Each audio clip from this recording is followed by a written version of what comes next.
Hello बच्चों। आज हम कल जो हमने टॉपिक शुरू किया था आज उसी से आगे बढ़ते हैं। हमारा पाठ था नियोजित विकास की राजनीति, जिसमें हम कुछ पढ़ चुके थे कल। आज है विकास की धारणाएं, यानी विकास का कंसेप्ट। अक्सर इन टकरावों के पीछे विकास की धारणाओं का हाथ होता है। उड़ीसा के उदाहरण से हमें पता चलता है कि इतना कह देने भर से बात नहीं बनती कि हर कोई विकास चाहता है। जनता के विभिन्न तबकों के लिए विकास के अर्थ अलग अलग होते हैं। जनता के जितने वर्ग हैं उनके सबके लिए विकास के अलग अर्थ हैं। मिसाल के लिए या उदाहरण के लिए देखें हम तो इस्पात संयंत्र को बैठाने की योजना बना रहे उद्योगपति, इस्पात के किसी शहरी उपभोक्ता और इस्पात संयंत्र के लिए प्रस्तावित इलाके में रह रहे किसी आदिवासी के लिए विकास का अर्थ अलग अलग होगा। मतलब ये है कि जो उद्योगपति उद्योग लगाने जा रहा है उसके लिए विकास के अलग मायने हैं, और उनका जो उपभोग करेगा वो उन्हें देखेगा कि जो शहरी वर्ग है जो उनका सामान खरीदेगा। और इस कारण विकास से जुड़ी कोई भी चर्चा विवादों से परे नहीं होती। जो गरीब आदमी है उसके लिए विकास इतना कि उसे भरपेट भोजन मिल जाए, उसका छोटा सा घर बन जाए, उसके लिए वही विकास है। जबकि एक उद्योगपति के लिए विकास का मायना अलग है। आज़ादी के बाद के पहले दशक में इस सवाल पर खूब बहस हुई। उस वक्त लोग बाग विकास की बात आते ही पश्चिम का हवाला देते थे। पश्चिमी जो देश हैं जिनमें अमेरिका है, इंग्लैंड है, जर्मनी है, फ्रांस है, पश्चिमी मुल्क हैं, उनका पैमाना क्या होता था कि विकास उनकी तर्ज पर होना चाहिए। आज भी एक अर्थ में हम इस बात को लक्ष्य कर सकते हैं।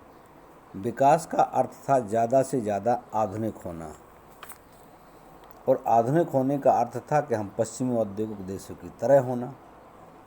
अगर हम विकास करें तो पश्चिमी देशों की तरह, हम उदाहरण उन्हीं से लेते थे। पश्चिमी मुल्कों की तरह हर देश को आधुनिकीकरण की प्रक्रिया से गुजरना होगा। अगर हम उनकी तर्ज का विकास चाहते हैं तो हमें आधुनिकीकरण की प्रक्रिया से गुजरना होगा। आधुनिकीकरण माने हमारी जो सोच में बदलाव लाना होगा। जिस तरह पश्चिमी मुल्कों में आधुनिकीकरण के कारण पुरानी सामाजिक संरचना टूटी है, पूंजीवाद तथा उदारवाद का उदय हुआ, यही बाकी देशों में भी होगा। उदाहरण के लिए हमारे यहाँ पहले संयुक्त परिवार हुआ करते थे, जिसमें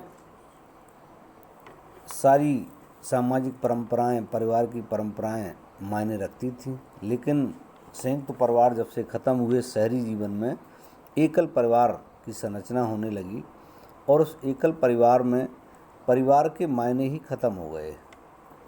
आधुनिकीकरण को समृद्धि, भौतिक प्रगति और वैज्ञानिक तर्क बुद्धि का पर्यायवाची माना जाता है। आधुनिकीकरण क्या है? आधुनिकीकरण को समृद्धि माने हमारी विकास हो, भौतिक प्रगति हो, वैज्ञानिक तर्क बुद्धि का हो, तब हम कहेंगे कि विकास आधुनिक हुए। विकास की ऐसी धारणा को मानने का कारण तब हर कोई विभिन्न देशों को विकसित, विकासशील तथा अविकसित बताकर उसके बारे में अपनी बातें कहता था। आज़ादी के वक्त हिंदुस्तान के सामने विकास के दो मॉडल थे। पहला था उदारवादी पूंजीवादी मॉडल था। यूरोप के अधिकतर हिस्सों और संयुक्त राज्य अमेरिका में यही मॉडल अपनाया गया, उदारवादी पूंजीवादी। दूसरा समाजवादी मॉडल है, इसे सोवियत संघ ने अपनाया था। आप इन दोनों विचारधाराओं के बारे में पढ़ चुके हैं। समाजवादी का अर्थ होता है सरकारी व्यवस्था, जो हमारे यहाँ भी आज आधे हिस्से में लागू है। और आप यह भी जानते हैं कि दो महाशक्तियों के बीच शीत युद्ध का दौर भी चला इन्हीं विचारधाराओं की वजह से। उस वक्त हिंदुस्तान में बहुत से लोग विकास के सोवियत मॉडल के गहरे तौर पर प्रभावित थे। ऐसे लोगों में भारतीय कम्युनिस्ट पार्टी के ही नहीं बल्कि सोशलिस्ट पार्टी और खुद कांग्रेस के नेहरू तक शामिल थे। अमेरिकी तर्ज के पूंजीवादी विकास के पैरोकार बहुत कम थे उस समय देश में।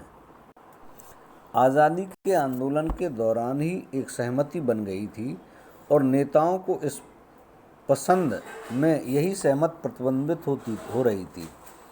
राष्ट्रवादी नेताओं के मन में यह बात बिल्कुल साफ थी कि आज़ाद भारत की सरकार के आर्थिक सरोकार अंग्रेजी हुकूमत के आर्थिक सरोकारों से एकदम अलग होंगे। आज़ाद भारत की सरकार अंग्रेजी हुकूमत की तरह संकुचित व्यापारिक हितों की पूर्ति के लिए काम नहीं करेगी। माने अंग्रेजी सरकार सिर्फ अंग्रेजी हितों के लिए काम करती